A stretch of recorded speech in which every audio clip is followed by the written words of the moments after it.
Greetings gamers and welcome back to another episode of Retro Raider. My name is Johnny Retro and today I'm going to make a video that is actually part of a chain of videos from fellow Portuguese YouTubers. So let me just put you guys into context here, okay? So I believe that this all started with Niji TV, and I guess that he nominated my friend Nicole Concha and also Johnny13.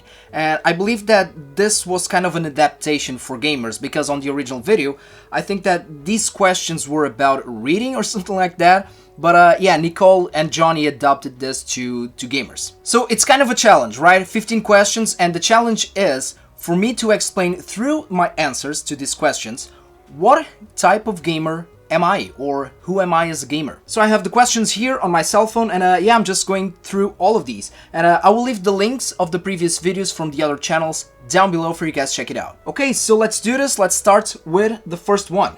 So the first question is, buy a game or borrow a game? Buying a game, of course, buying a game. I just don't like to lend my games, and I also don't like to borrow games from my friends. You know, it is what it is. We all have gone through this, right? If you lend a game, there's a good chance that you're going to lose that game. I don't trust you. I don't care if you're my friend. I'm not going to lend you my games. When you buy games, do you play them immediately? Well, unless it is a game for my collection, let's say that, you know, I just come across a really good deal.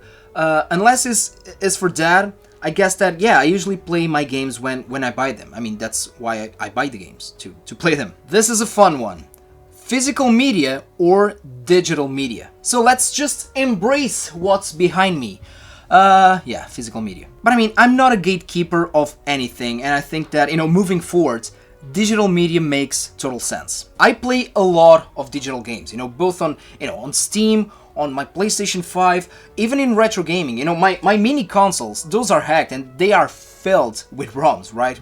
That's digital media. I mean, let's just separate the waters here, right? I mean, if I'm playing the game, right, I really don't care. And again, digital media moving forward makes total sense. But if I'm buying a game, you bet that I'm going to buy the physical thing. You know, it's just that I really don't feel like I own the game if I only bought it, you know, digitally. I feel like I have, you know, O's and ones in a server. While having this, if I have this, right, it's mine, it's here. And for me, the experience of a video game, it starts with the artwork, starts with having the actual game on your hand. But hey, I was born in the 80s. Do you usually buy your games in stores or online? Stores all the way, physical stores. Unless, of course, we're talking about, you know, limited releases in which you can only get through certain websites. You know, limited run, for example. And here in Portugal is actually tough because, you know, our game stores are not as big as, you know, other countries, for example. But I always try to get in the store.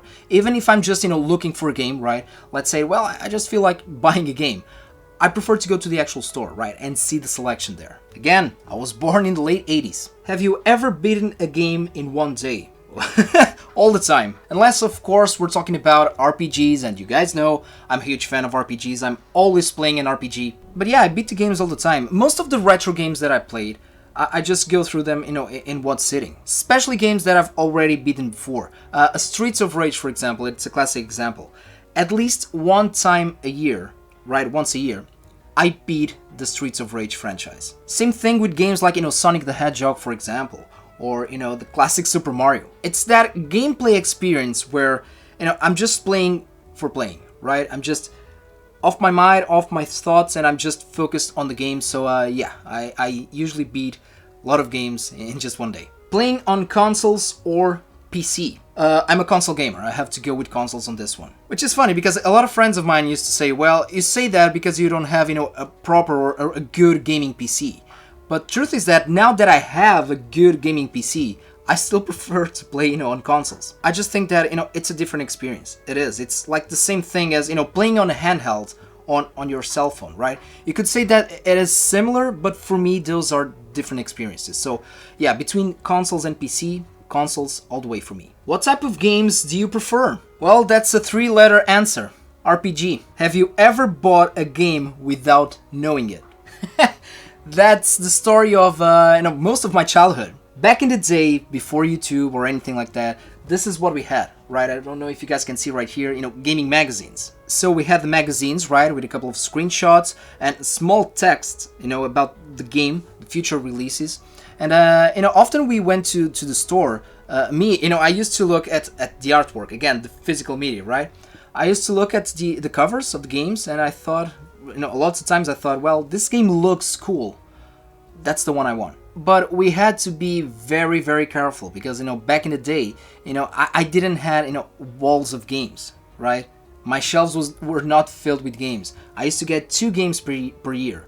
One in my birthday and other one in Christmas. But yeah, it happened. Same thing with records. Do you sell your video games? No, not a chance. Not at all.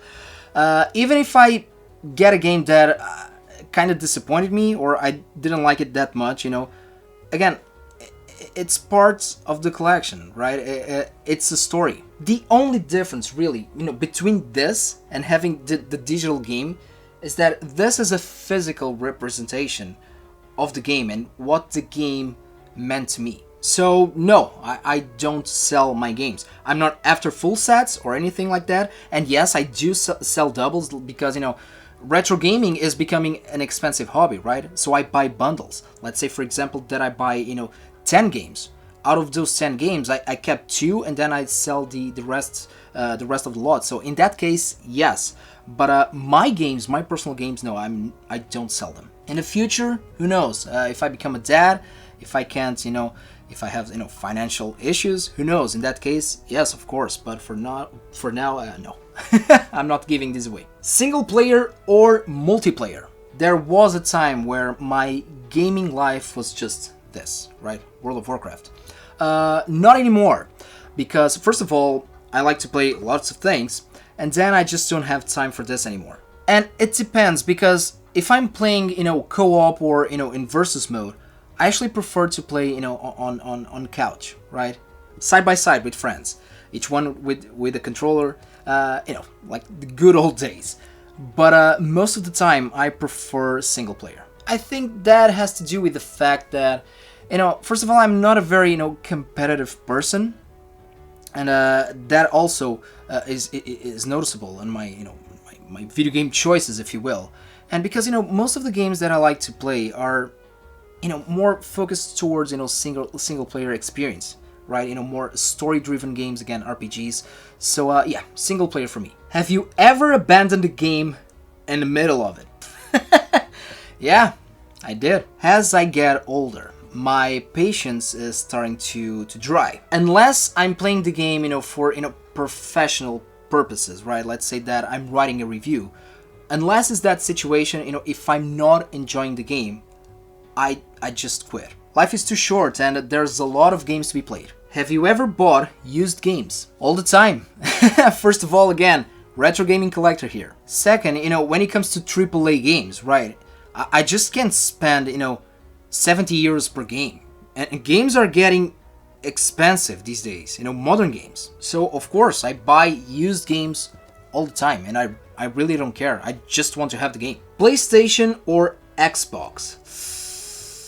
Yeah, we're diving into the console wars here. First of all, guys, make love, not console wars. But with that being said, PlayStation. I'm a PlayStation guy. But the thing is, it is not that I prefer Sony to Microsoft. Nothing like that. It has to do with the fact that I never owned an Xbox. I definitely want to put my hands on a Series X. I still have to wait a little bit for that, you know, drop in price. But yeah, I don't have any hate or any reason to don't like the Xbox. I just don't have one because I never had one. Same reason, for example, in retro gaming, right? I collect for the ZX Spectrum. I don't have a Commodore 64. I have an Atari 2600. I don't have an Intellivision or a ColecoVision. Sony, on the other hand, when I was a kid, my father bought me the PS1, right? So there's, of course, you know, a sense of trust in the brand, if you will, because, you know, I like the Sony exclusives, I like the Sony consoles, and of course there's, you know, nostalgia involved here. So that's the only reason. I don't think that PlayStation is superior to the Xbox, or that the Xbox is superior to the PlayStation, or Nintendo, or Sega, or whatever. It's good to have options, and I mean, we all have our favorites. Have you ever avoided watching videos so you don't get spoilers of a game? Yeah, all the time. I usually watch the trailers, right, and I do reactions here on the channel, as you guys know. But, you know, when gameplay footage start to be released, I just don't look at it. Which in retrospective, going back, and buying games that you don't know, that can be a disadvantage. But what I usually do is I read previews. Not full reviews, but previews of upcoming games. Spoiler free here. And we arrived at the last question. Do you have a big backlog, but still you buy more games? To be fair, and you guys see my pickups videos, right? I have a huge backlog, right? When it comes to retro games, right? Because again, retro is not like going to a store or going online and buy the game that you want. So if I see a good opportunity for a good deal, I buy the games, right? That's why my retro gaming backlog is big. But modern games, however, no, I don't keep like, a pile of sealed games like I'm going to play these next, and these are still sealed because I still haven't played them. So yeah, that doesn't happen these days with modern games, right? If I'm going to the store and buy a game for my PlayStation 5 or for the Nintendo Switch, I come back home, I just, unseal it and I just play the game. And we're done. That was it. This was the video, and yeah, it was fun. I had a lot of fun doing this one. So the plan here is to nominate 2 fellow friends. And I'm going to nominate my good friend Marco from MF Gaming and Vinny from Nerd Picnic. So stay tuned, and guys, I'll be here to watch your videos. And guys, about you guys can also participate on this game down in the comment section below. I will leave all of the answers so you guys can answer them. I really hope that you guys have enjoyed this video, and if you have the extra time, feel free to follow me on social media. I'm on Twitter, Facebook and Instagram. And as always, thank you so much for watching. Take care of yourselves, take care of the gaming community, and game a lot.